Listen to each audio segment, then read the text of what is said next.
Hello everyone, तो क्या हाल चाल यार। तो आज यार हम जोसा काउंसलिंग के बारे में डिटेल में बात करेंगे।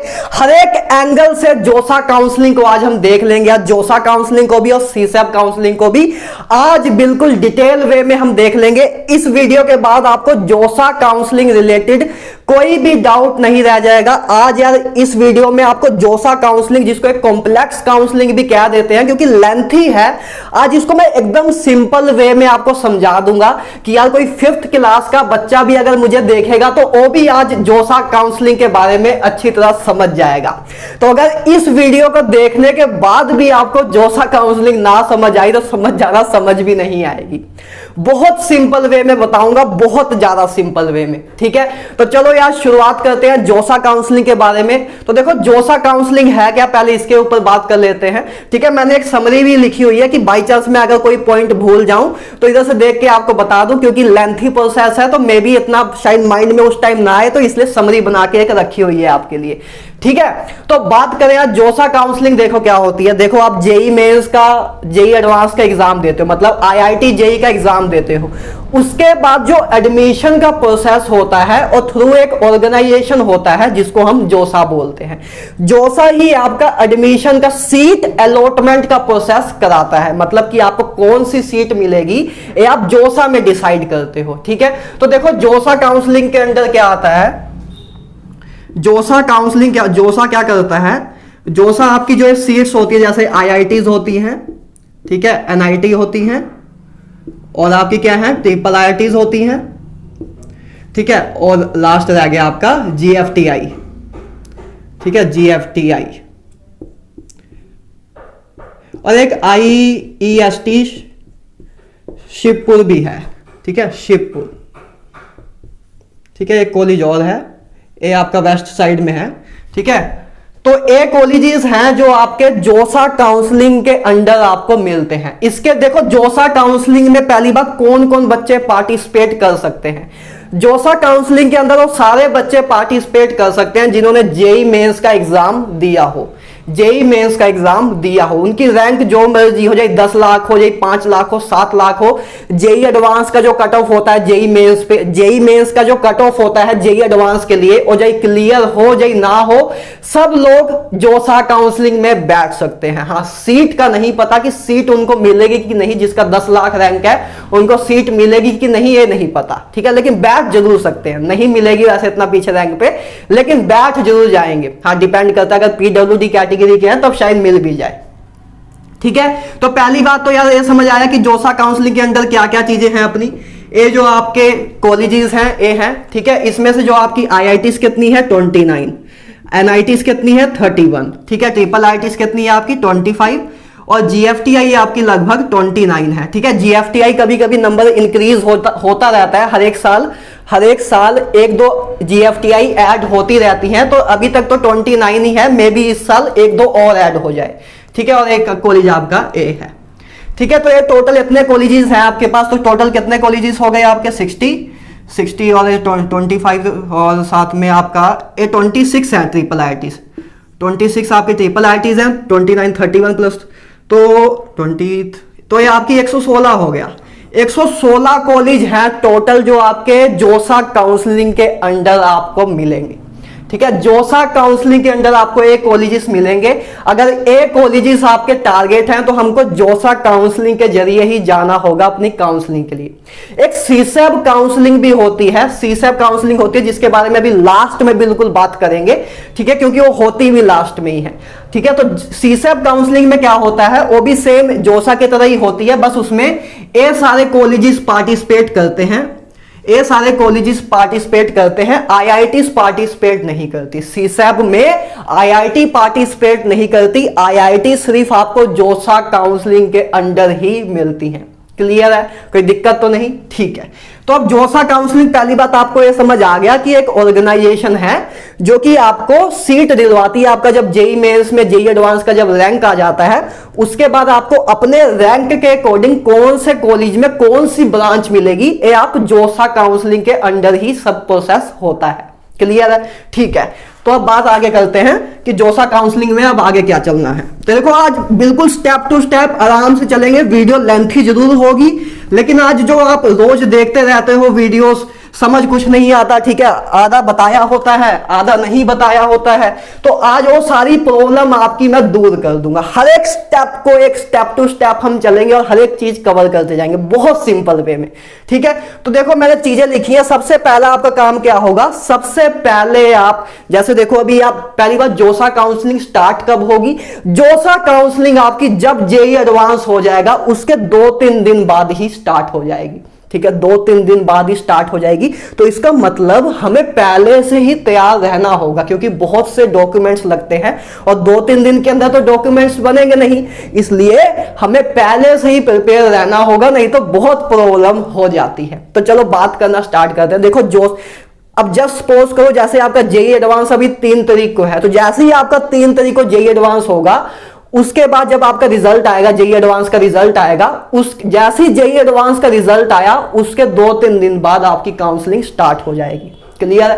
तो अब क्या होगा, जोसा काउंसलिंग की बात करते हैं। मान लेते हैं कि जेई एडवांस का रिजल्ट आ गया, ठीक है, उसके 2-3 दिन बाद अब काउंसलिंग स्टार्ट होनी है। तो सबसे पहला स्टेप क्या होगा, सबसे पहले आप क्या करोगे, जैसे ही आपका जेई एडवांस का रिजल्ट आ गया उसके बाद आप जोसा की वेबसाइट पे जाओगे, जोसा की ऑफिशियल वेबसाइट पे जाओगे, उधर उनका जो ब्रोचर होता है उसको डाउनलोड कर लेना, उधर इंफॉर्मेशन जो लिखी होंगी उनको एक बार रीड आउट जरूर कर लेना, पर्सनली रीड आउट करना, तब मजा आएगा, ठीक है। उसके बाद सबसे पहला स्टेप क्या होता है जोसा काउंसलिंग का, रजिस्ट्रेशन। सबसे पहले आपको रजिस्टर कराना होगा जोसा काउंसलिंग के अंडर, ठीक है। जो जैसे ही आपका जेई एडवांस का रिजल्ट आया उसके बाद आपको जोसा में जाना होगा, क्योंकि अब आपका एग्जाम का काम तो खत्म हो गया, अब जो मार्क्स आने थे, जो रैंक आना था, वो काम खत्म हो गया। अब आपको क्या करना है, रजिस्ट्रेशन करानी है, जोसा की वेबसाइट पे जाके रजिस्ट्रेशन करानी है, ठीक है। उसमें बेसिकली क्या होगा, देखो जैसे आप जाओगे तो उधर पोर्टल बना होगा, है ना, जैसे आप जेई मेंस की वेबसाइट पे जाते हो रिजल्ट देखने के लिए, तो उधर आपको रिजल्ट आ रहा है, जब टैब दबाते हो तो उधर आपको क्या आता है कि एप्लीकेशन नंबर अपना फिल करो, ठीक है, अपना पासवर्ड फिल करो, और उसके बाद एक कोड आता है, कुछ भी एक कोड रैंडम सा होता है ना उसमें 4XYZ, कि आप ये फिल करो कि आप रोबोट तो नहीं हो, ठीक है। तो ये 3 चीजें आती है, फिर आपका लॉगिन हो जाता है।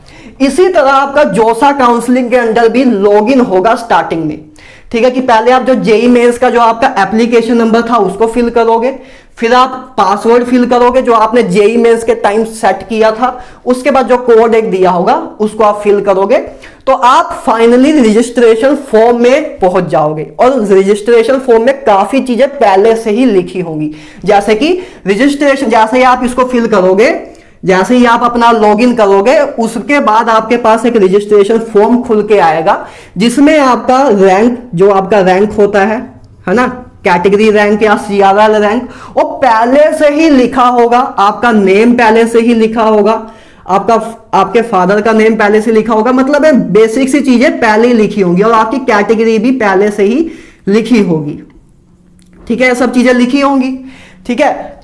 देखो रैंक वगैरह पहले ही लिखा होगा, आपको उधर लिखना नहीं है कि मेरा इतना रैंक है, नहीं तो काफी लोग शैतान होते हैं, ठीक है, नोटी होते हैं, अगर रैंक लिखने का भी ऑप्शन देते तो काफी लोग तो AL 1 ही लिख देते हैं कि मेरा तो AL 1 है भाई, मुझे IIT बॉम्बे दो, चाहे रैंक उनका 2 लाख हो। तो ये पहले ही बाय डिफॉल्ट लिखा आता है, जैसे ही आप लॉगिन करोगे तो आपका जब रजिस्ट्रेशन फॉर्म खुलेगा उसमें ये चीजें पहले ही लिखी होगी, और कुछ चीजें आपको करनी होगी, जैसे आपका होम स्टेट क्या है वो आपको फिल करना होगा, ठीक है, आपकी कैटेगरी में भी लिखी भी हो, मे बी उस टाइम भी आपको कह दे करने को, और ऐसे 1-2 बेसिक सी चीजें आपसे पूछी जाएंगी, ठीक है। तो ये सारी बेसिक इंफॉर्मेशन आप फिल करके अपना रजिस्ट्रेशन करा लोगे, अपने आप को रजिस्टर कर लोगे जोसा काउंसलिंग के अंडर की हाँ भाई साहब मैं जा रहा हूं अब जोसा काउंसलिंग के under IITs, NITs, GFTI and IIITs में एडमिशन लेने, ठीक है। पहला काम आपका ये हो गया। सबसे पहला काम करोगे आप रजिस्ट्रेशन कराओगे, ठीक है। तो स्टेप नंबर 1 है आपका रजिस्ट्रेशन। आगे देखते हैं स्टेप नंबर 2। स्टेप नंबर 2 देखते हैं, ठीक है। बिल्कुल बेसिक से चल रहा हूं, आई होप आपको सब कुछ समझ आ रहा है, हर एक स्टेप लेके चल रहा हूं, ठीक है।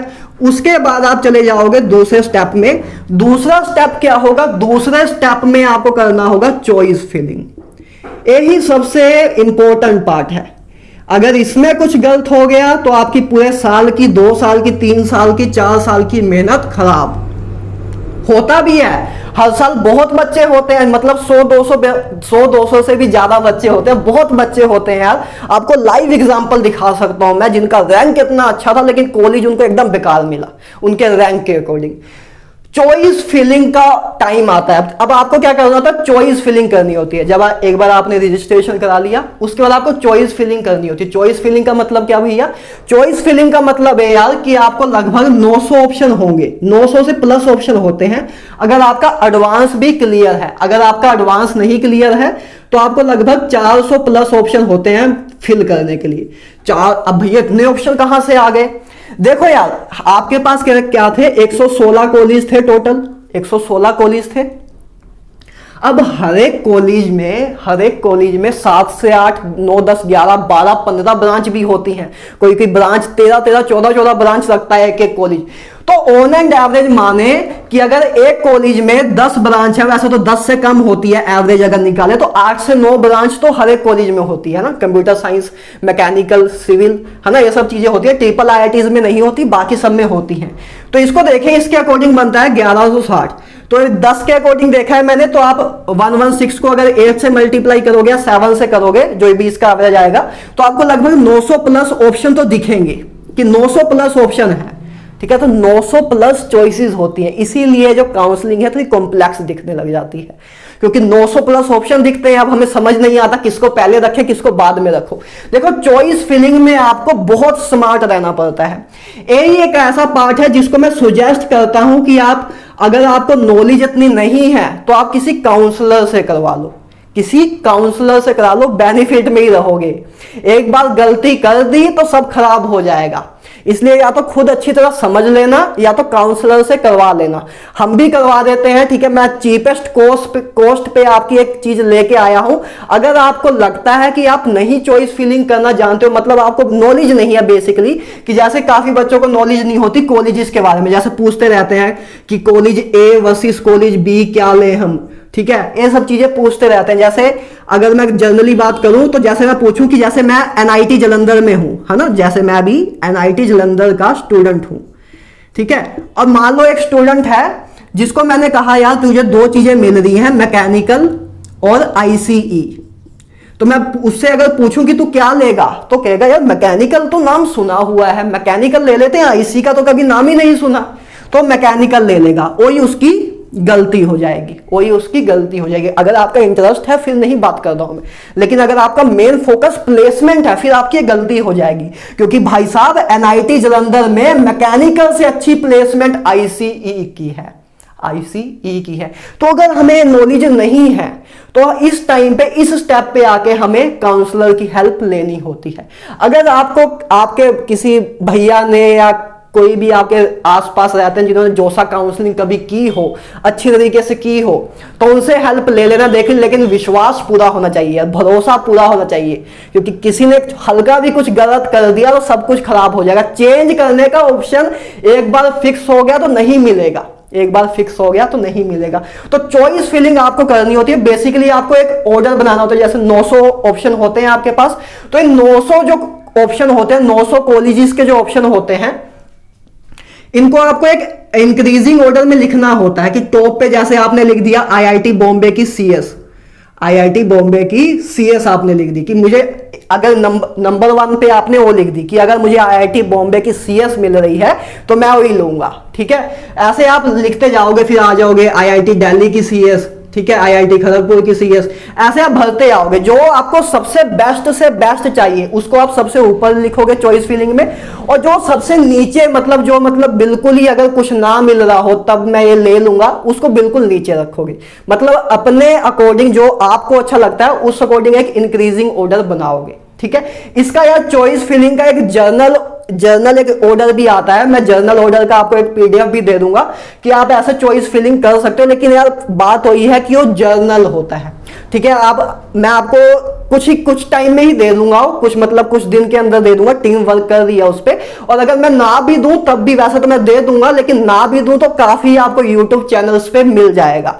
लेकिन वो जर्नल ऑर्डर होता है, उससे एक आप आइडिया तो लगा सकते हो, लेकिन एक पर्सनल और जर्नल में फर्क होता है। पर्सनली क्या होता है, कुछ लोगों का होता है कि हमें होम स्टेट के अंदर ही कॉलेज लेना है, कुछ का होता है मुझे आउट स्टेट में लेना है, अपने अपने होम स्टेट में नहीं लेना है, अब कहीं दूर जाना है। कुछ का होता है कि मुझे साउथ साइड कॉलेज नहीं लेना है, मुझे नॉर्थ साइड नहीं लेना है, ठीक है। कुछ का होता है कि मुझे साउथ साइड ही लेना है। कुछ का होता है कि मुझे टॉप कॉलेज चाहिए, ब्रांच से मुझे मतलब नहीं। कुछ का होता है कि मुझे टॉप ब्रांच चाहिए, कॉलेज चाहिए थोड़ा बहुत ठीक ठाक हो तब भी चल जाएगा। तो ऐसे बहुत से फैक्टर होते हैं जो एक जर्नल ऑर्डर के अकॉर्डिंग फॉलो नहीं हो पाते। तो अगर वो चीजें हैं तो आपको चॉइस फिलिंग अपने दिमाग से करनी होती है, और आपको अगर इतनी कॉलेजेस की नॉलेज नहीं है तब आप काउंसलर की हेल्प ले सकते हो। अगर आपको कोई जान पहचान में है उनकी हेल्प ले लो, ठीक है, जिन्होंने काउंसलिंग की हो, लेकिन ऐसा ही नहीं कि किसी की भी बात मान लो, ठीक है, जो जिस पे भरोसा कर सको उसकी ले लो। और अगर आप किसी को जानते हो जो पेड काउंसलिंग करा देता हो, अगर मेरे से भी सस्ते में कोई करा रहा है तो उनसे करवा लो, ठीक है ना। और अगर कोई नहीं है तो गूगल फॉर्म है डिस्क्रिप्शन में, उसको आप फिल कर देना, लेकिन पहले ही करना पड़ेगा। आप जिस दिन जोसा काउंसलिंग है उससे एक दिन पहले फॉर्म फिल करोगे तो आपको रिप्लाई नहीं दूंगा मैं। क्यों? क्योंकि टाइम लगता है, जल्दबाजी में काम नहीं होता। तो अब फिल करना होगा तो अभी जब वीडियो देख रहे हो तभी कर लेना, ठीक है, क्योंकि बाद में रिप्लाई आए ना आए क्यों कुछ नहीं पता, क्योंकि काम लेंथी है यार, इतने कॉलेज है, आपको आपका सुनना, आपके अकॉर्डिंग ऑर्डर बनाना, काम टाइम लगता है उन चीजों में, ठीक है ना। तो चॉइस फिलिंग करनी होती है, तो चॉइस फिलिंग आप करोगे, ठीक है, चॉइस फिलिंग का काम करोगे, यही सबसे इंपॉर्टेंट है। इसमें प्लीज कोई गलती ना करना यार, मैं बार बार बोल रहा हूं।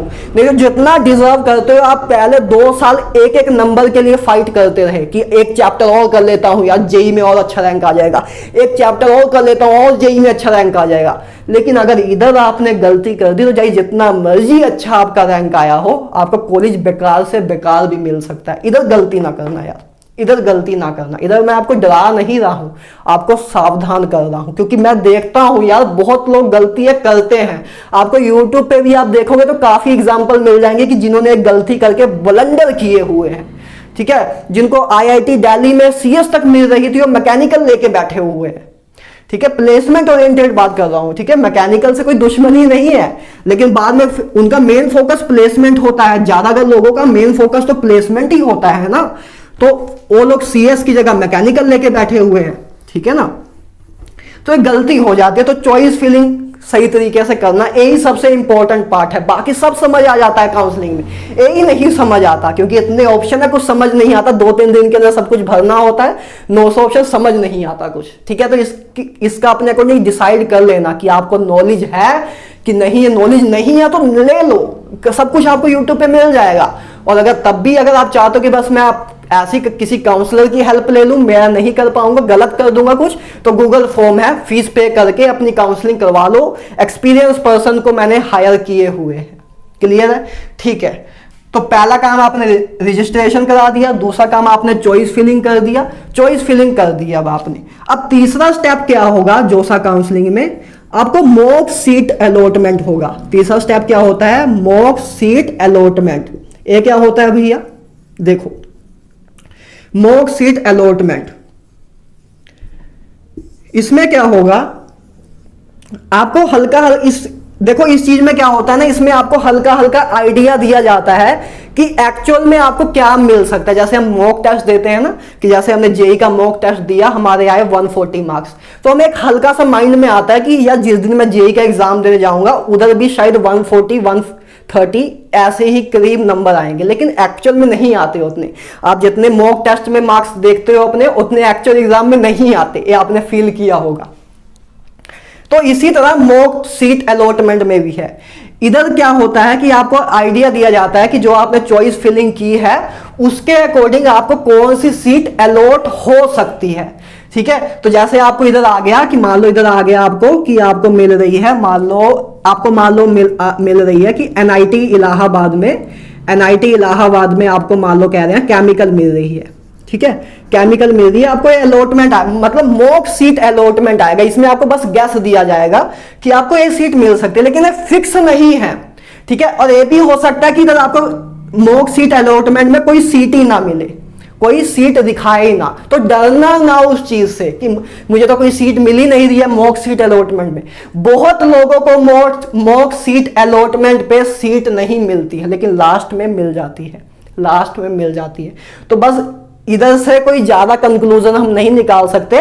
बस हाँ इतना है कि अगर इधर आपको कोई सीट मिल रही होती है तो एक थोड़ा सा कंफर्मेशन मिल जाता है कि सीट तो शायद पक्का ही मिल जाए मुझे। लेकिन ऐसा नहीं है कि अगर आपको सीट नहीं मिल रही है तो आपको सीट आगे जाके राउंड्स में नहीं मिलेगी, मिल जाएगी। ठीक है, अगर आपका रैंक हुआ, ऐसे ही नहीं कि मिल जाएगी। ठीक है, रैंक हुआ, अगर आपका पता लगे रैंक 10 लाख है, 5 लाख है, 7 लाख है, फिर तो मुश्किल होगी। ठीक है, लेकिन आपका रैंक है, ठीक है, 2 लाख, एससी में 2-2.5 लाख तक रैंक है, एसटी में 3 लाख तक रैंक है, जर्नल में आपका 40 से 50 हजार तक रैंक है। ठीक है, ईडब्ल्यूएस में आपका 70 से 80 हजार तक रैंक है, सीआरएल की बात कर रहा हूं। ठीक है, तो और ओबीसी में भी आपका मान लो 80 से 90 हजार रैंक है। इसके अंदर आपका होगा तो आपको मिल जाएगा कॉलेज। ठीक है ना, तो क्लियर है। तो आपको मॉक सीट अलॉटमेंट समझ आ गया। मॉक सीट अलॉटमेंट कुछ नहीं होता, बस आपको एक गेस दिया जाता है कि आपको जब एक्चुअल में राउंड स्टार्ट होंगे, राउंड्स होते हैं काउंसलिंग में भी, बताता हूं क्या होता है, तो आपको ए सीट मिल सकती है कि एनआईटी इलाहाबाद में आपको केमिकल मिलने के चांसेस हैं। अभी मिली नहीं है, इसीलिए इसका नाम मॉक है, रियल एग्जाम नहीं है, मॉक है। ठीक है, तो तीसरा स्टेप होगा मॉक सीट अलॉटमेंट। उसके बाद उसके बाद आपका ये प्रोसेस होगा। देखो, उसके बाद आपका होगा मॉक सीट अलॉटमेंट में 2 राउंड होते हैं, राउंड 1, राउंड 2। 2 बार आपको दिखाएंगे कि पहले राउंड में ए मिल सकती है, दूसरे राउंड में ए चीज मिल सकती है। उसके बाद चौथा होगा लॉक करना चॉइसेस। उसके बाद आपकी चॉइसेस लॉक हो जाएंगी। आपको मॉक सीट अलॉटमेंट के टाइम भी टाइम दिया जाएगा कि आपने जो चॉइस फिलिंग की हुई है उस अकॉर्डिंग आपको ए सीट मिल रही है, कोई एक्स कॉलेज में कोई वाई ब्रांच मिल रही है। अगर आपको लग रहा है कि आपने चॉइस फिलिंग गलत कर दी है तो उसको सही कर लो। उसके बाद उसके बाद क्या होगी, जो आपने चॉइस फिलिंग की है, इधर भी अगर आपने कुछ चेंजेस ना किए तो आपकी जो चॉइस फिलिंग है वो लॉक हो जाएगी। उसके बाद नहीं चेंज कर सकते आप।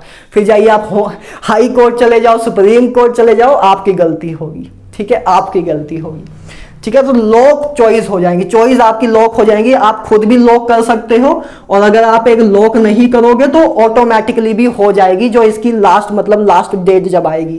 ठीक है, तो लॉक हो जाएगी अपने आप। उसके बाद आप चॉइस फिलिंग में कुछ भी चेंज नहीं कर सकते हो। ठीक है, तो ये 4 स्टेप हो गए। ठीक है, लॉक हो गई आपकी चॉइस। उसके बाद अब आपका राउंड स्टार्ट हो जाएंगे। देखो, जोसा काउंसलिंग में आपके 7 राउंड होते हैं, जोसा काउंसलिंग में आपके 7 राउंड होते हैं। कितने? 7 राउंड होते हैं। और आपका अगर रैंक लो है, ठीक है, रैंक मतलब थोड़ा पीछे है, जैसे 1 लाख 2 लाख, ठीक है, 1 लाख 1.5 लाख 2 लाख, ठीक है, इधर तक रैंक है, तो आपको थोड़ा वेट करना होगा। 70-80 हजार रैंक है। जर्नल में अगर हो आप 50, जर्नल में आपका अगर 50 हजार रैंक है तो जर्नल का 50 हजार रैंक काफी पीछे हो जाता है। तो आपको लेकिन वेट करना होगा 7वें राउंड तक। फर्स्ट राउंड में आपको सीट नहीं मिलेगी, लेकिन मे भी हाई चांस है कि 7th राउंड तक आपको सीट मिल जाएगी। ठीक है, तो चॉइस लॉक हो जाएंगी। उसके बाद आपका टेक्निकल वर्ड क्या होता है, हाँ, उसके बाद आपको हो जाएगा राउंड 1 आपका स्टार्ट हो जाएगा। जैसे ही आप चॉइस लॉक करोगे उसके बाद आपका क्या होगा, राउंड 1 स्टार्ट हो जाएगा। मतलब आपको बताया जाएगा कि आपको पहले राउंड के अंदर कौन सी कॉलेज में कौन सी सीट मिल रही है। अगर आपको सीट मिल रही होगी तो बता दिया जाएगा, और अगर आपको पहले राउंड में सीट नहीं मिल रही होगी तो उसमें ब्लैंक दिखाया जाएगा कि अभी तक आपको कोई सीट अलॉट नहीं की है आपके रैंक के अकॉर्डिंग। घबराना ना उस टाइम, 7वें राउंड तक जाना। 7वें राउंड पे बहुत ड्रास्टिकली चेंज आता है रैंक्स के कट ऑफ में। ठीक है, तो उसके बाद फर्स्ट राउंड होगा। ठीक है, फर्स्ट राउंड में आपको क्या होगा, एक सीट अलॉट की जाएगी।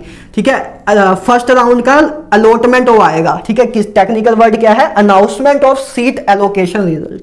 ठीक है, अनाउंसमेंट होती है सीट एलोकेटेड रिजल्ट की। ठीक है, कि आपको कौन सी सीट मिली है, सीट रिजल्ट की। चलो मैं शॉर्ट में लिख देता हूं, सीट रिजल्ट की। ठीक है, फिर आपको 5th स्टेप आपका यह होगा कि आपको रिजल्ट के बारे में बताया जाएगा कि पहले राउंड में आपको कौन सी सीट मिल रही है, कौन सी सीट मिल रही है। अभी तक हमने क्या देखा, फर्स्ट राउंड तक क्या चीजें होती हैं, क्या प्रोसीजर होता है, अभी तक हमने वो देखा। ठीक है, एक बार फिर से रिकैप लेते हैं जल्दी जल्दी। पहले रजिस्ट्रेशन करोगे आप, ठीक है, अपनी सिंपल जोसा की वेबसाइट पे जाके रजिस्ट्रेशन कर दोगे। उसके बाद दूसरा नंबर है चॉइस फिलिंग का, जो कि सबसे इंपॉर्टेंट है। आपको चॉइस फिलिंग करनी होगी, 900 से प्लस ऑप्शन होंगे, उसमें आपको चॉइस फिलिंग करनी होगी अपने असेंडिंग ऑर्डर के अकॉर्डिंग। ठीक है ना।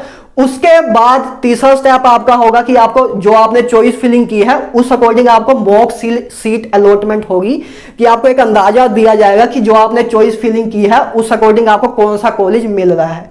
उसके बाद फोर्थ स्टेप में होगा कि जो आपको मॉक सीट अलॉटमेंट के 2 राउंड होंगे उसमें बता दिया जाएगा, और उसमें आपको उस टाइम एडिट करने का ऑप्शन भी दिया जाएगा अगर आपके चॉइस फिलिंग में आपको ऐसा लगता है कि कोई गलती आपने की है।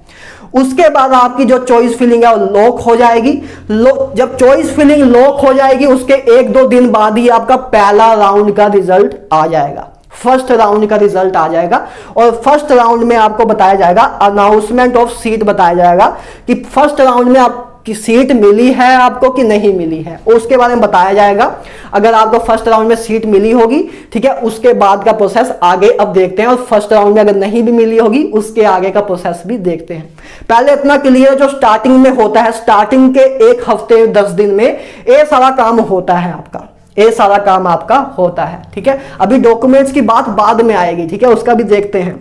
ठीक है, इतना क्लियर है। ये अभी तक हमने बात कर ली फर्स्ट राउंड तक। अब आगे बात करेंगे फर्स्ट राउंड से 7th राउंड के बीच बीच में क्या चीजें होती हैं उसके बारे में बात करते हैं। इसको इरेज कर दूं, ठीक है। देखो बहुत सिंपल तरीके से चल रहे हैं, इससे सिंपल वे में कुछ नहीं हो पाएगा। ठीक है, इसलिए आराम से तसल्ली से आज मैं वीडियो बना रहा हूं कि कोई दिक्कत ना हो, और टेक्निकल वर्ड यूज कर रहा हूं जो आपको टेक्निकल वर्ड दिखेंगे उधर। ठीक है ना। ठीक है, तो अपनी लैंग्वेज में नहीं बता रहा हूं कि अपनी लैंग्वेज में बताऊं, बाद में आपको उधर लैंग्वेज ही ना समझ आए, इसलिए मैं टेक्निकल वर्ड्स लिख के आया हूं। ठीक है, कि मॉक सीट अलॉटमेंट ये सब वगैरह लिख के आया हूं। ठीक है ना। उसके बाद आगे बात करते हैं कि अब जब आपको फर्स्ट राउंड का जब रिजल्ट आ गया है कि आपको ये सीट मिल रही है आपके रैंक के अकॉर्डिंग, या ए आएगा या तो ए आएगा कि आपको अभी फर्स्ट राउंड में कोई भी सीट अलॉट नहीं की है। ठीक है, अब देखो अगर सीट आपको अलॉट हो गई है फर्स्ट राउंड में, तब क्या होगा, जैसे ही आप फिर से अपने जोसा की वेबसाइट पे जाके लॉगिन करोगे, एप्लीकेशन नंबर पासवर्ड वगैरह डालोगे, तब अब आपका क्या आएगा, फर्स्ट राउंड के आगे की बात अब कर रहे हैं। तो फर्स्ट राउंड जैसे ही आपका खत्म हो जाएगा, और फर्स्ट राउंड में अगर आपको कोई सीट मिल रही है, जैसे आपको मिल गया एनआईटी, ठीक है, एनआईटी भोपाल में, मान लो एमएनआईटी भोपाल में आपको मिल गई, सिविल मिल गई, एनआईटी भोपाल में आपको फर्स्ट राउंड में सिविल मिल गई। ठीक है, अभी उनकी बात कर रहा हूं जिनको फर्स्ट राउंड में सीट मिल गई। तो आपको क्या आएगा, जब आप अपनी लॉगिन आईडी अपना जब लॉगिन करोगे अपने जोसा के पोर्टल में, तब आपको आएगा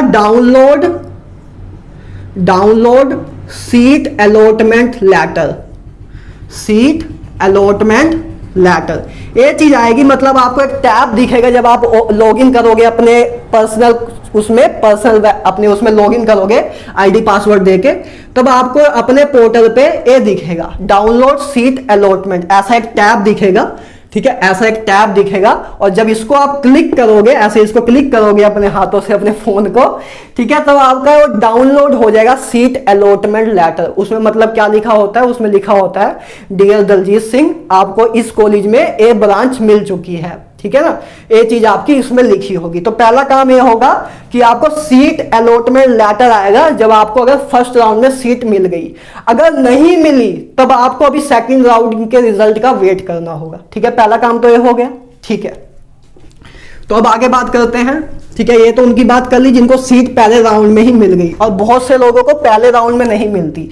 ठीक है, पहले राउंड में क्या होता है, पहले राउंड में मतलब जिनका रैंक काफी अच्छा होता है उनको ही सीट मिलती है। जैसे फर्स्ट राउंड में मुझे सीट मिल गई थी क्योंकि मैंने अपने होम स्टेट में ही अप्लाई किया था, और मेरी परसेंटाइल 97 परसेंटाइल कुछ थी, इस करके मुझे अपने होम स्टेट में तो पहले राउंड पे ही मिल गई थी। लेकिन मेरे फ्रेंड की जिसके मैंने काउंसलिंग की थी उसको फर्स्ट राउंड में नहीं मिली थी, क्योंकि वो SC कैटेगरी से बिलोंग करता था और उसका रैंक लगभग 2,15,000 था। ठीक है, लेकिन उसको लास्ट में मिल गई थी।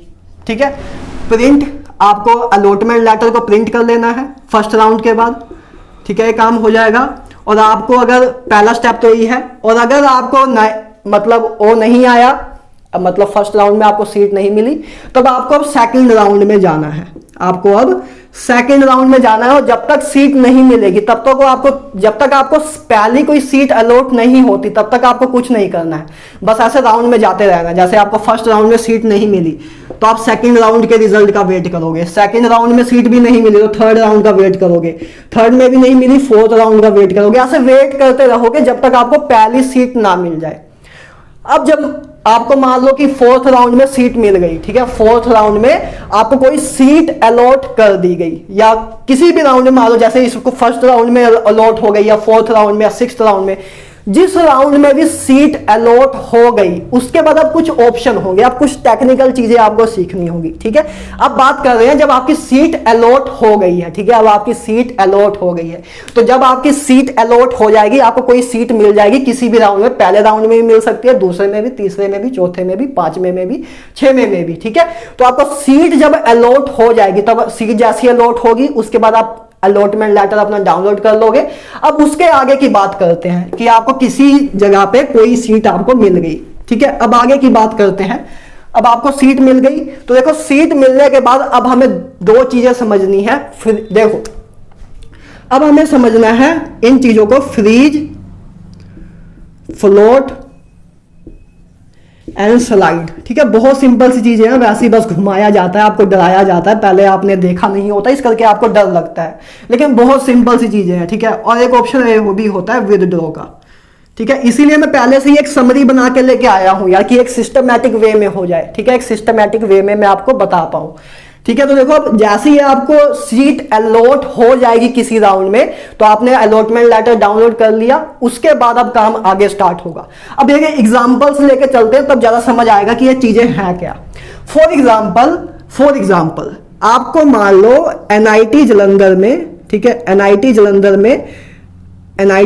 में मान लो आपको मिल गई केमिकल मिल गई, ठीक है, NIT जालंधर में आपको केमिकल मिल गई, ठीक है। किसी एक राउंड में हो सकता है पहले राउंड में मिल जाए, हो सकता है दूसरे राउंड में, हो सकता है तीसरे राउंड में, हो सकता है चौथे राउंड में, आपको बस सीट अलॉट हो गई, किसी राउंड में एक सीट अलॉट हो गई। तो मान लो आपको अलॉट हो गई कि NIT जालंधर में आपको केमिकल मिल गई, NIT जालंधर में आपको केमिकल मिल गई।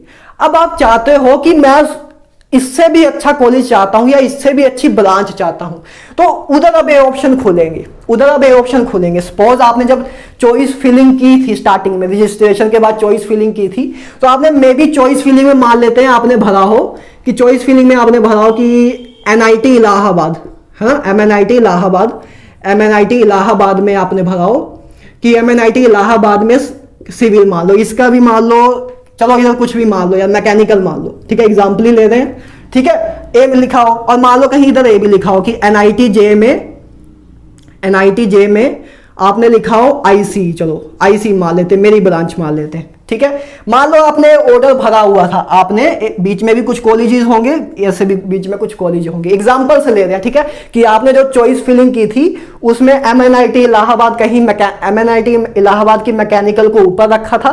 ये आपका ड्रीम था कि मैं MNIT इलाहाबाद में ही, MNIT इलाहाबाद मेरा कॉलेज हो, उसमें मैकेनिकल ब्रांच हो, तो ऐसे आपने ऑर्डर बनाया था मान लो, ठीक है। और आपको अभी क्या मिली है, NIT जालंधर में केमिकल मिली है।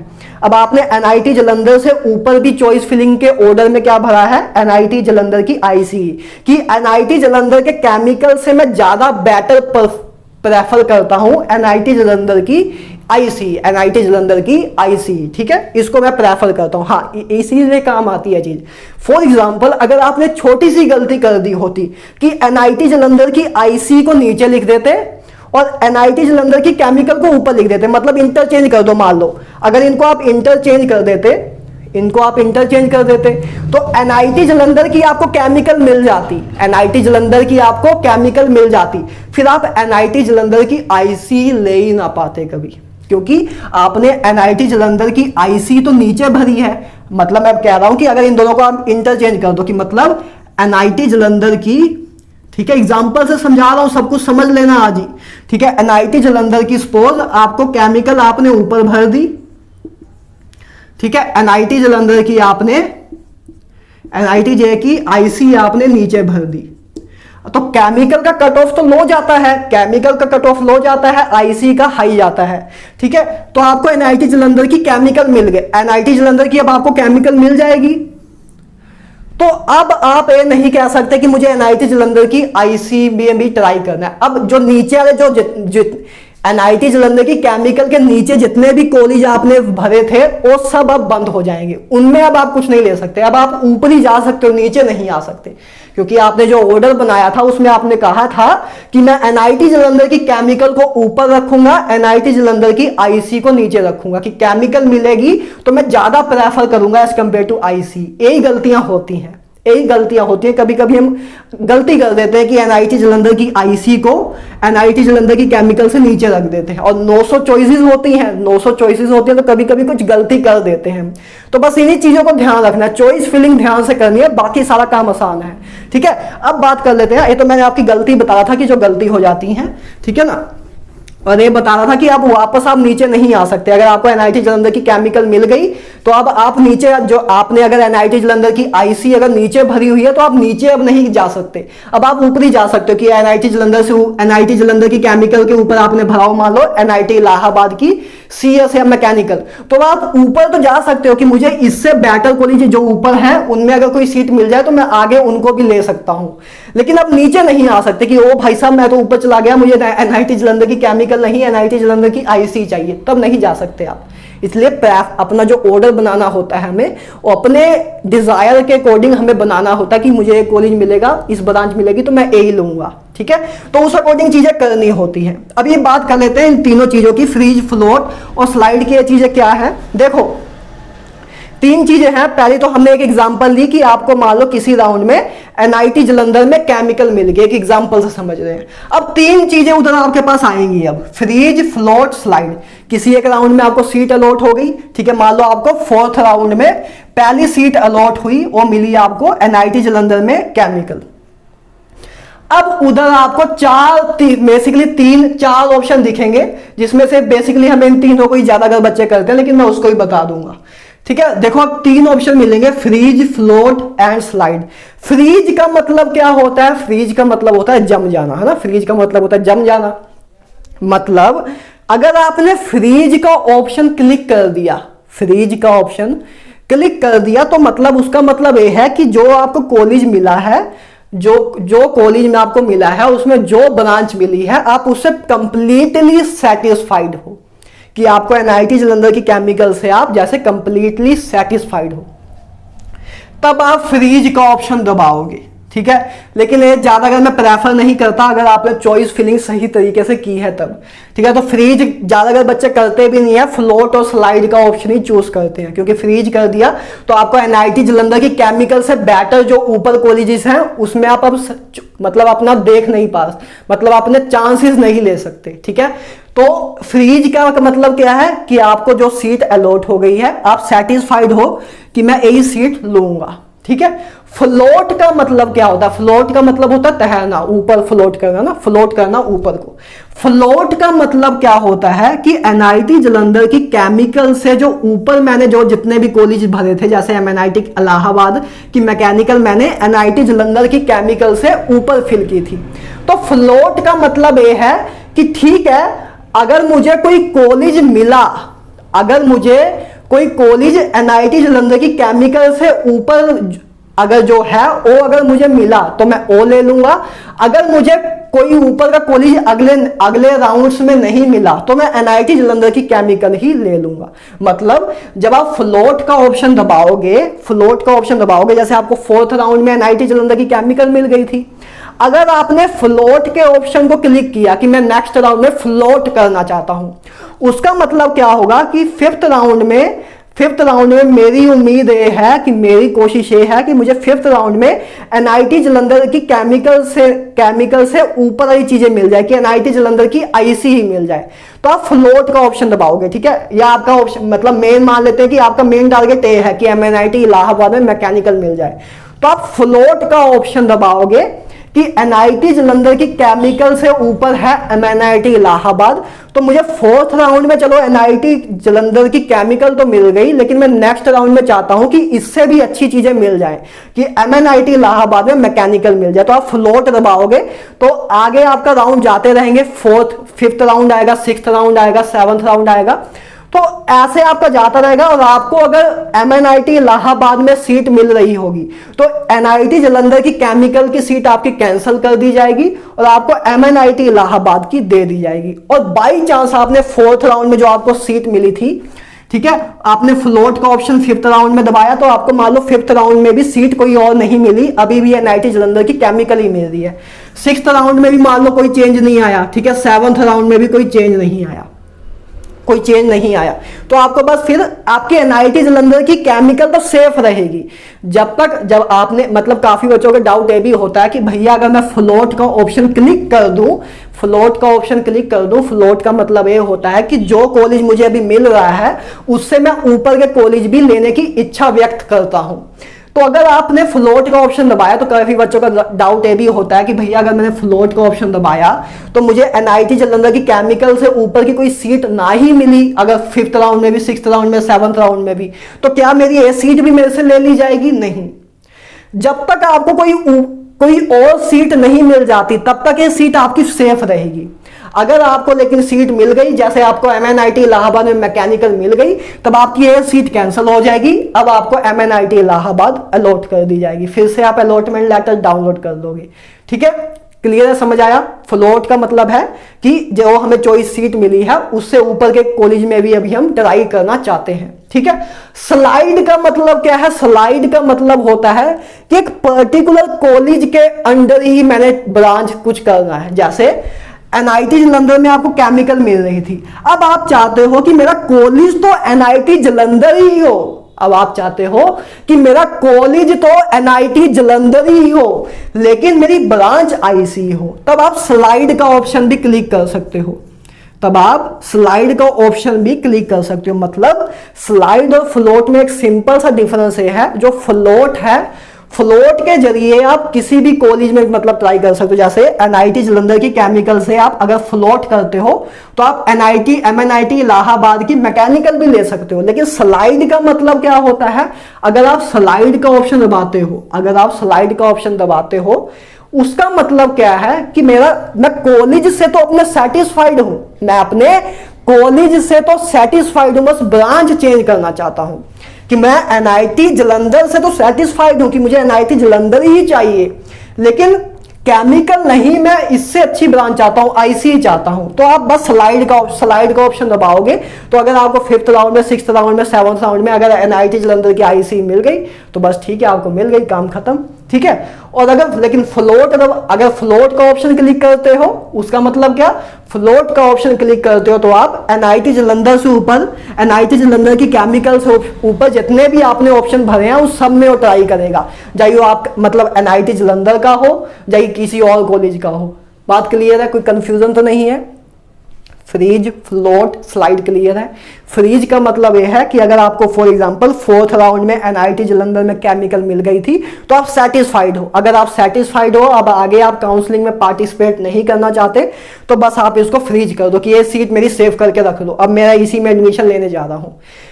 अगर फ्लोट आप दबाते हो, फ्लोट का मतलब क्या कि आपको एनआईटी जालंधर की केमिकल मिली है, आप चाहते हो कि मैंने जो इससे ऊपर भी चॉइसेस में भरा हुआ है उसकी सीट मुझे मिल जाए, तो मैं फ्लोट का दबाऊंगा। तो आप फ्लोट का दबाओगे तो नेक्स्ट राउंड में फ्लोट के अकॉर्डिंग आपको बताएगा कि आपने जो फ्लोट का ऑप्शन क्लिक किया था उसके अकॉर्डिंग आपकी ब्रांच चेंज हुई है, कॉलेज चेंज हुआ कि नहीं हुआ।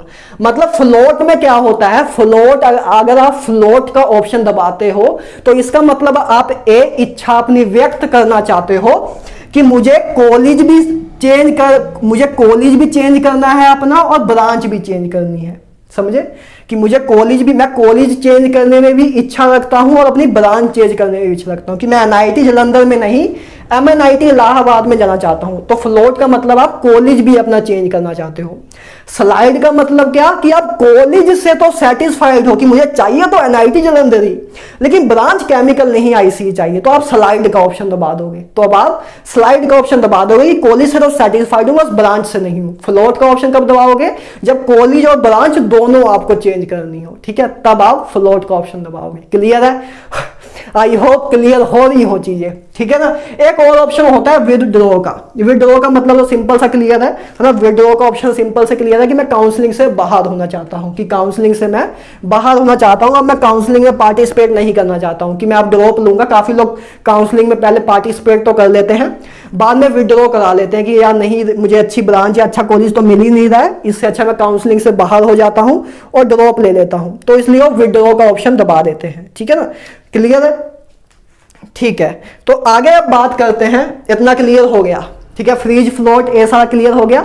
ठीक है, अभी हमने क्या देखा कि आपको किसी राउंड में पहली बार सीट मिली, NIT जलंधर में आपको केमिकल मिली, मतलब ये आपकी पहली सीट थी जो आपको जोसा काउंसलिंग के अंडर मिली, और मान लो मैंने एग्जांपल ली कि 4th राउंड में मिली, तो उसके बाद जैसे ही आपको पहली सीट मिलेगी उसके बाद आपके सामने 3 ऑप्शन खुल जाएंगे। जब तक आपको सीट नहीं मिलेगी कोई भी, तब तक ये ऑप्शन नहीं खुलेगा कोई भी। ठीक है, पहले तो आपको सीट मिलनी चाहिए, जब सीट कोई मिलेगी उसके बाद ये 3 ऑप्शन खुलेंगे। क्लियर है? तो फ्रीज फ्लोट स्लाइड हमें आई होप क्लियर हो। उसके बाद आ जाता है, ठीक है, उसके बाद तो सिंपल सा काम है। ठीक है, जैसे मान लो आपको मान लो आपने फ्रीज फ्लोट किया, ठीक है, ऐसा फ्रीज तो ना करना यार, ठीक है, क्योंकि अगर आप अच्छा से अच्छा कॉलेज चाहते हो तो फ्लोट या स्लाइड ही करना। अगर स्लाइड तब करना जब आप कॉलेज से सेटिस्फाइड हो, अगर कॉलेज से भी सेटिस्फाइड नहीं हो, कॉलेज भी इससे ऊपर का चाहते हो, तो फ्लोट का ऑप्शन ही दबाना।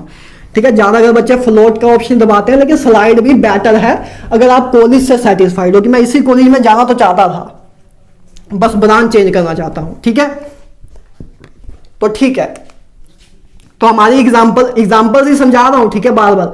तो हमने क्या देखा था कि NIT जलंधर में हमें केमिकल मिल गई थी 4th राउंड में, केमिकल मिल गई थी 4th राउंड में, हमें केमिकल मिल गई थी। ठीक है, ये हमारी पहली सीट थी जो हमें जोसा काउंसलिंग के अंडर मिली थी। मे भी आपको 1st राउंड में मिल जाए, ठीक है, 1st राउंड में ही मिल जाए, ये भी हो सकता है, लेकिन हमने एग्जांपल ले रहे हैं कि मान लो पहले 3 राउंड में आपको कुछ मिला ही नहीं, तो 4th राउंड में आपको केमिकल मिल गया। 1st राउंड में बहुत, मतलब जिनका रैंक काफी अच्छा खासा होता है उनको ही मिलती है, काफी लोगों को मिलती नहीं है। आगे राउंड्स में कब वेट करना होता है, पेशेंस रखनी होती है। ठीक है, तो NIT जलंधर की केमिकल आपको 4th राउंड में मिल गई। उसके बाद मान लो आपने फ्लोट का ऑप्शन दबाया कि चलो मुझे केमिकल तो मिल गई, लेकिन मैं इससे भी जो ऊपर मैंने चॉइस फिलिंग के ऑर्डर में भरा है उसमें भी मैं ट्राई करना चाहता हूं अगले राउंड्स में। तो सपोज करो आपको अब 7th राउंड में मान लो 7th राउंड में जाके, और देखो जैसे आप 6th राउंड तक जाते हो, पहले से आप 6th राउंड तक जाते हो तो बहुत कम चेंज आता है, बहुत कम। जैसे आप पहले से दूसरे राउंड में जाते हो तब भी हल्का सा चेंज आता है कि इधर आपको कुछ अगर मिला है तो इधर चेंज आ जाता है कि आपको पहले ये मिला था, दूसरे राउंड में ये मिल गया। लेकिन उसके बाद जो 3rd 4th और 5th राउंड होता है इसमें कुछ ज्यादा चेंजेस नहीं आते, बहुत कम लोगों के चेंजेस आते हैं। ठीक है, ऐसा 6th राउंड तक आप जाते हो और अचानक ही 6th राउंड के बाद काफी ड्रास्टिकली चेंज आता है, क्योंकि 6th राउंड के बाद काफी बच्चे विदड्रॉ कर लेते हैं, काफी बच्चे विदड्रॉ कर लेते हैं। विदड्रॉ 6th राउंड में ही क्यों करते हैं?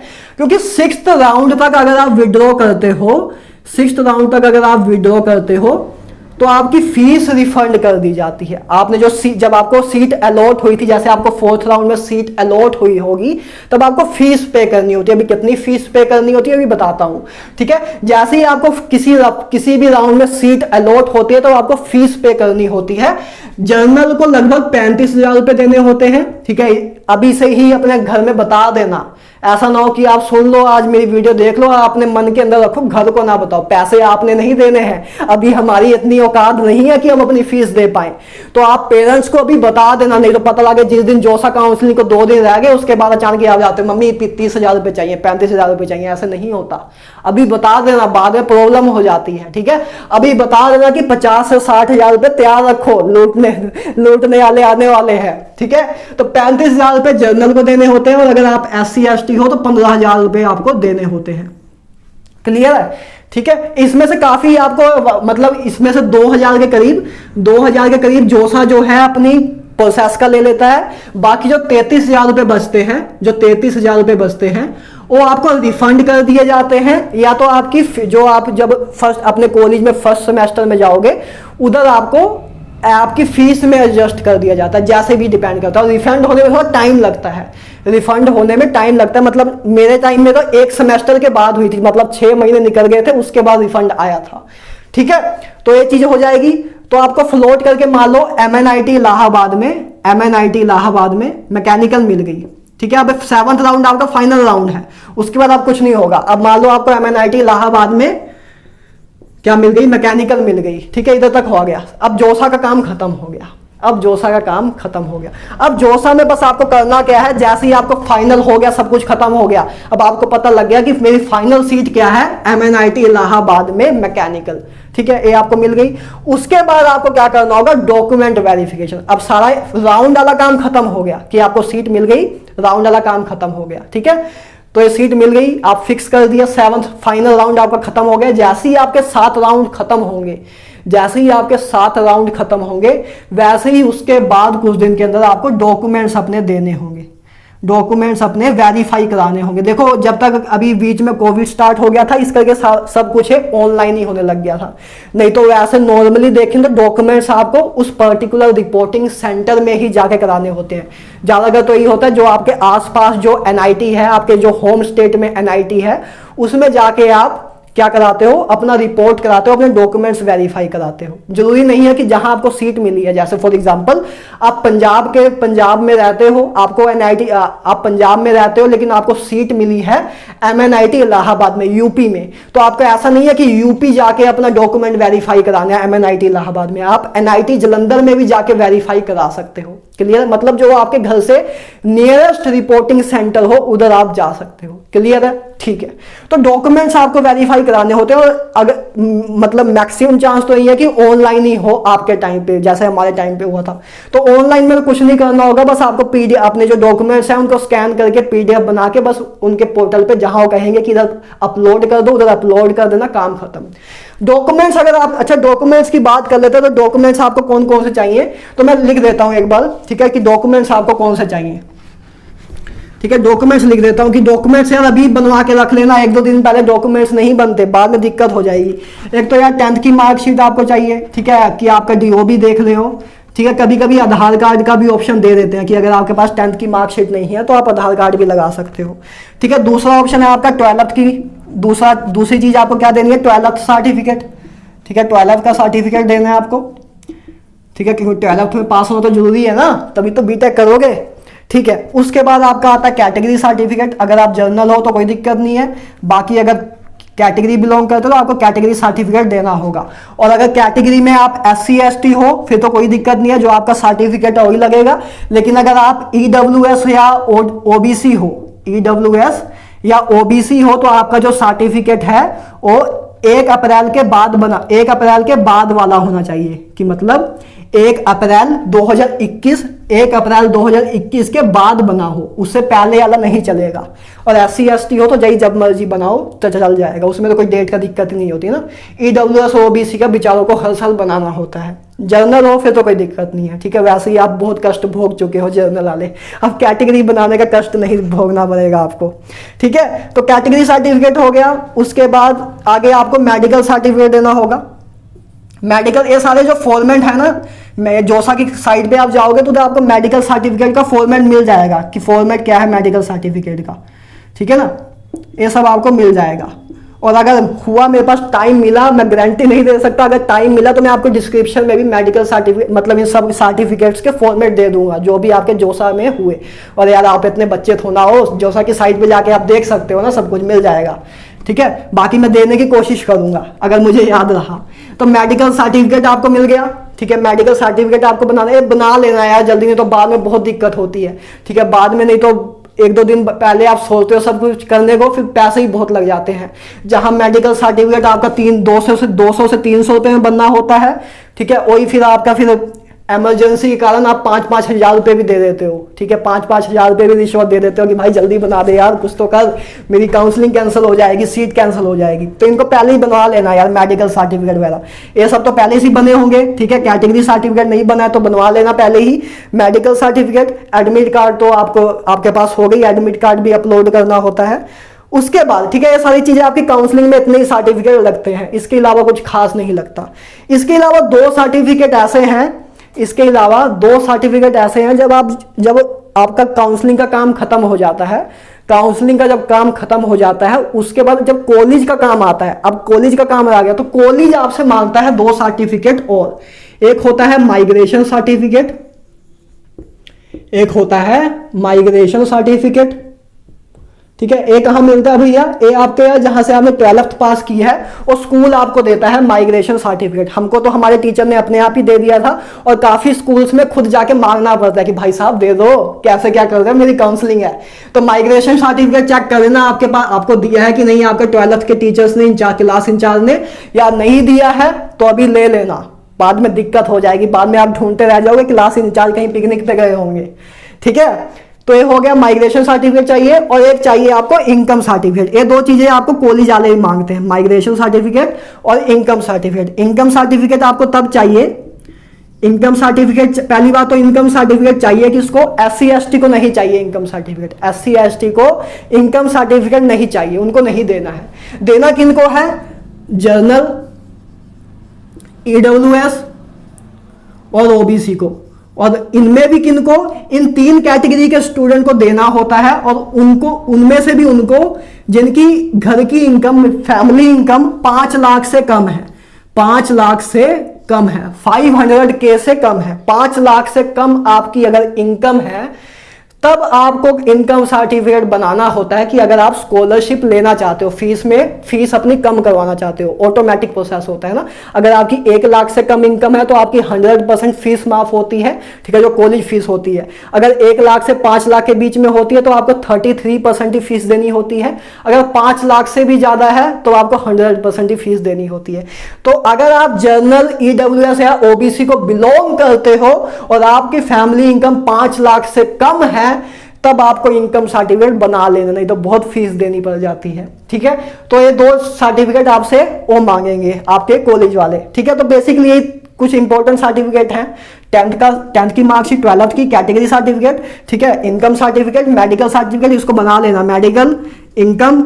ठीक है, ये दो चीजें तो बनी होंगी। कैटेगरी सर्टिफिकेट अगर नहीं बना है तो अभी तक बनवा लेना, और माइग्रेशन सर्टिफिकेट चेक कर लेना आपको दिया कि नहीं दिया है टीचर, नहीं दिया तो ले लेना, आपका हक है, आपको देंगे ही देंगे। वो ऐसा नहीं है कि टीचर का मन नहीं है तो नहीं देंगे, आपको देंगे ही, उनको देना ही होगा।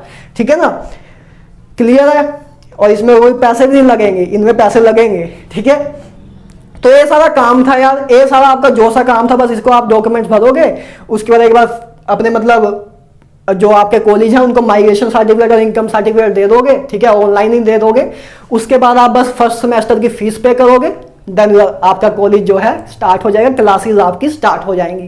क्लियर है, तो ये था यार जोसा काउंसलिंग का पूरा प्रोसेस। अच्छा, अब एक चीज आती है CSAP काउंसलिंग। जोसा काउंसलिंग खत्म होती है, जोसा काउंसलिंग इतनी खत्म होती है, जिसको जोसा काउंसलिंग का ही काम था वो जा सकते हैं। ठीक है, भाग जाओ। ठीक है, लाइक करते जाना, शेयर करते जाना, बस ऐसे नहीं कि बस आए देख के चले गए। ठीक है ना, मर्जी है यार, करना करो, नहीं करना ना करो, कोई दिक्कत नहीं है। जिसको देखना होगा वैसे तो अपने आप ही देख लेगा, लेकिन आपका कोई फ्रेंड वगैरह हो तो उसको आप शेयर कर देना। ठीक है, शेयर करते हो तो मुझे अच्छा लगता है बस, और लाइक तो दबा देना, और तो आपके हाथ में है। ठीक है, इतना काम हो गया। जोसा के अंदर आपको कॉलेज मिल गया तो काम खत्म। ठीक है, तो यहाँ पे उसके बाद आपको कॉलेज मिल जाएगा। अच्छा, अब जोसा में अगर आपको सीट नहीं मिलती है तो आपके कॉलेज एडमिशन से पहले बीच में कहीं CSAP आता है। एक CSAP नाम की चीज आती है। जिन लोगों को जोसा में सीट नहीं मिलती है उनकी आखिरी उम्मीद बची होती है CSAP, उनकी आखिरी उम्मीद बची होती है CSAP। ये भी एक काउंसलिंग ही है, जैसे जोसा काउंसलिंग कराती है वैसे CSAP भी एक काउंसलिंग प्रोसेस ही है। CSAP में क्या होता है, अब आपने जोसा काउंसलिंग की, जोसा में अब 900 से प्लस चॉइस फिलिंग है। ठीक है, और हजारों सीट है ना, 20-30 हजार से ज्यादा सीट है। अब मान लो उनमें से कुछ सीट खाली रह जाए। पहली बात तो इतना याद रखना, CSAP में NITs, IITs और GFTI ही पार्टिसिपेट करते हैं, IIT पार्टिसिपेट नहीं करती। ठीक है, इनको याद रखना। IIT आपको जोसा के अंदर ही मिलेगी। ठीक है, अब बात करें, इनको NIT प्लस सिस्टम भी कह देते हैं, इन तीनों को NIT प्लस सिस्टम भी कह देते हैं। ठीक है ना, तो CSAP काउंसलिंग होती है। CSAP काउंसलिंग में क्या होता है, अब 20 से 30 हजार सीट है मान लो। ठीक है, आपके 20 से 30 हजार सीट है जोसा काउंसलिंग के अंदर। अब क्या होता है, कुछ सीट वैकेंट रह जाती है, खाली रह जाती है, 7 के 7 राउंड जोसा के खत्म हो जाते हैं, तब भी बहुत सी सीट खाली रह जाती हैं। ठीक है, आप में से कुछ लोग कह रहे होंगे अरे भैया मैं तो सोचता हूँ मुझे कुछ भी मिल जाए, तो खाली कैसे रह जाती हैं? जोसा काउंसलिंग में खाली रह जाती हैं। जोसा काउंसलिंग अपना कट ऑफ ज्यादा हाई नहीं लेके जाने देता। तो जो सीट आपकी खाली रह जाती है वो फिर उसके लिए एक नवा बंदा आता है सीसैप, वो कहता है ठीक है भाई, अगर 30,000 सीटें थी उसमें से अगर आपकी मान लेते हैं 500 सीटें खाली हैं, अगर 500 सीटें खाली हैं तो उनको फिल कराने की कोशिश मैं करूंगा, क्योंकि सीटें खाली रह जाएंगी तो कॉलेज का नुकसान है ना, कॉलेज का नुकसान है उतना, जितना उन मतलब जितने बच्चे कम आएंगे उतनी फीस कम होगी, उतना उनको कम फंड रेज होंगे, तो नुकसान है उनका भी, और सीट वैसे भी खाली रहेंगी, उसका क्या फायदा, इससे अच्छा किसी को मिल ही जाए। ठीक है, तो 500 सीट है, मान लो 500 सीट अब खाली रह गई जोसा काउंसलिंग कराने के बाद भी, तो जो सीट खाली रह गई है उनकी काउंसलिंग अब सीसैप करा देता है। और सीसैप में यार आपका कट ऑफ काफी हाई भी चला जाता है, कि मतलब अगर जोसा काउंसलिंग में एससी कैटेगरी के अगर माने कि एससी कैटेगरी अगर 2.5 लाख पे बंद हो रहा है, 2.5 लाख पे बंद हो रहा है, तो जो सीसैप काउंसलिंग में आपका 4-4 लाख भी चला जाता है, 4-4 लाख भी चला जाता है, लेकिन कंफर्म नहीं होता। जब आपकी क्यों कंफर्म नहीं होता? क्योंकि जब सीट खाली होंगी तभी तो सीसैप राउंड होगा, तभी तो सीसैप राउंड होगा। लेकिन अगर सीट ही खाली कम हुई, सीट खाली हमेशा वैकेंट हमेशा ही रहती हैं, सीसैप होगा हमेशा ही होगा, लेकिन कितनी रहती है? अगर मान लो सीट 100 ही हो, या मान लो 10 ही सीट हो खाली, वैसे इतना कम नहीं होगा, लेकिन मान लो 10 ही सीट खाली है तो कंपटीशन ज्यादा होगा, फिर कट ऑफ भी लो ही जाएगा। अब 500 सीट है मतलब ज्यादा सीट है तो कट ऑफ हाई जाएगा। 5,000 सीट खाली रह जाए तो कट ऑफ और हाई जाएगा, मतलब 4-4, 5-5 लाख रैंक पे ही मिल जाएगा, लेकिन इतना 5,000 सीट खाली नहीं रहेंगी। ठीक है, तो सीसैप काउंसलिंग में भी ऐसे ही होता है। सीसैप में 2 राउंड होते हैं आपके, राउंड 1, राउंड 2। इसमें भी जोसा काउंसलिंग अगर आपको आती है तो सीसैप सेम ही है। इसमें भी बस आपको क्या करना होगा, सीसैप राउंड में आपको क्या करना होगा, बस चॉइस फिलिंग रजिस्ट्रेशन करके चॉइस फिलिंग कर देनी है। चॉइस फिलिंग करनी आपको आती है, अब चॉइस फिलिंग कर देनी है। अच्छा, चॉइस फिलिंग भी उसमें ही होगी जितनी सीट खाली होगी उसमें ही सीट, मतलब उसी के अकॉर्डिंग चॉइस फिलिंग करनी होगी। ठीक है ना, उसी के अकॉर्डिंग चॉइस फिलिंग करनी होगी।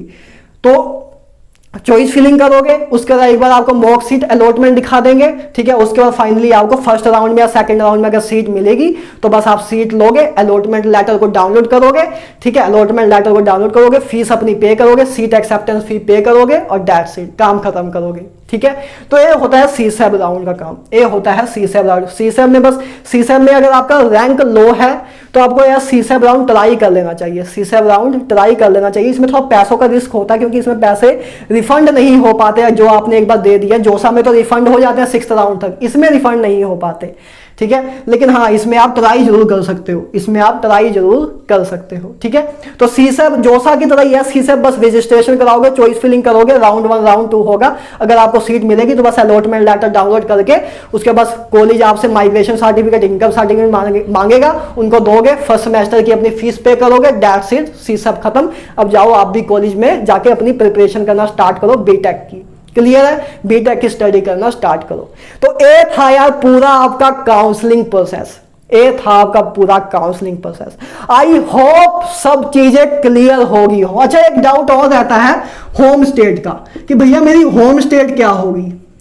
देखो कुछ लोग ऐसा कहते हैं कि भैया मैं वैसे यूपी से बिलोंग करता हूं, मैं यूपी से बिलोंग करता हूं, लेकिन मैंने 12th पंजाब से की है। मैंने 12th मतलब मेरे पापा मम्मी जो है यूपी में रहते हैं, लेकिन मैं स्टडी करता हूं पंजाब में। तो मेरा होम स्टेट क्या होगा, यूपी होगा कि पंजाब होगा? तो आपका होम स्टेट वही होगा जहां से आपने 12th पास की है। आपके मम्मी पापा दादा परदादा जहां मर्जी रहते हो, आपने जहां 12th पास की है, अगर आपने 12th यूपी से रह के पास की है तो आपका होम स्टेट होगा यूपी। अगर आपने 12th पंजाब से रह के पास किया तो आपका होम स्टेट होगा पंजाब। तो जहां से आपने 12th पास किया, जिस स्टेट के अंदर रह के आपने बोर्ड का एग्जाम दिया है, वही आपका होम स्टेट होगा। क्लियर है? ठीक है, कोई दिक्कत तो नहीं है? ठीक है, यही एक डाउट था, कोई दिक्कत नहीं है। ठीक है, तो 2 चीजें कर लेना, एक सर्टिफिकेट पहले ही बना के रख लेना, और दूसरा फीस का अपने घर में बता देना कितनी फीस लगेगी। मतलब 50 से 60 हजार रुपए फैमिली को बता दो कि सेव करके रखो, आगे 40-45 दिन बाद लगेंगे। नहीं तो अचानक ही 1-2 दिन पहले बताओगे ना, जूते मारेंगे। ठीक है ना, अब बता रहे हो 1-2 दिन पहले, अंबानी की बात हो ना, तो एक काम अपना कर लेना, पहले ही बता देना उनको कि फीस है और सर्टिफिकेट से चाहिए, नहीं तो बाद में फैमिली गुस्सा करती है कि आपको बताना चाहिए था, मैंने नहीं बताया था ना, मैंने ऐसे गया बस अचानक एक दिन पहले कहा भाई 40,000 रुपये चाहिए, फैमिली कह रही है क्या बात हुई, घर में ऐसे कोई लगाया थोड़ा, वो मनी प्लांट थोड़ा लगाया कि गए उठा के ले आए, ठीक है। तो इसलिए पहले बता देना, नहीं तो बाद में प्रॉब्लम हो जाती है। क्लियर है? सर्टिफिकेट और अपने पैसों की थोड़ा इंतजाम कर लेना, स्टार्टिंग में आपके 70 से 80,000 रुपये लग सकते हैं, लगेंगे ही, लग नहीं सकते, लगेंगे ही, ठीक है। क्लियर? उसमें से काफी रिफंड हो जाते हैं, अगर आपकी इनकम 1 लाख से कम है तो काफी रिफंड हो जाते हैं, लेकिन स्टार्टिंग में तो तब भी देने ही पड़ते हैं। क्लियर है? तो ये था यार ओवरऑल जोसा का कंप्लीट प्रोसेस। अगर आप जो चॉइस फिलिंग का या आपको किसी काउंसलर की हेल्प चाहिए तो डिस्क्रिप्शन में लिंक है, फिल कर लेना। अगर आपको इससे सस्ते में कोई करा रहा है तो मैं कहूंगा आप उधर जाओ, लेकिन इससे सस्ते में नहीं करा रहा होगा कोई, इससे सस्ते में कोई नहीं करा रहा होगा। अगर करा रहा होगा तो जाओ उधर और मुझे ही बता देना कि इससे सस्ते में करा रहे हैं भैया, और तो मैं भी इंस्पायर होऊंगा उनसे, ठीक है। मैं भी अपने कॉस्ट को लो करने की कोशिश करूंगा, एक कॉस्ट लो बहुत कोशिश मुश्किल से कर पाया हूं, ठीक है। जो मेंबर्स हैं, जो टीम मेंबर हैं, उनसे मिलते मतलब हाथ जोड़ के कर पाया हूं कि भाई इतने में करा दो यार, इतने में करा दो, तब जाके हो पाई हैं। क्लियर है? तो अगर आपको किसी चीज में काउंसलिंग में दिक्कत हो तो फॉर्म फिल कर देना, फीस पे कर देना, उसके बाद मैं आपसे कॉल पे बात करूंगा और आपका काम खत्म करेंगे, काउंसलिंग अच्छे तरीके से कर लेंगे। क्लियर है? तो चलो यार, आई होप आपको सब कुछ समझ आ गया हो। तो मिलते हैं किसी और वीडियो में, तब तक आज के लिए good bye, have a nice day.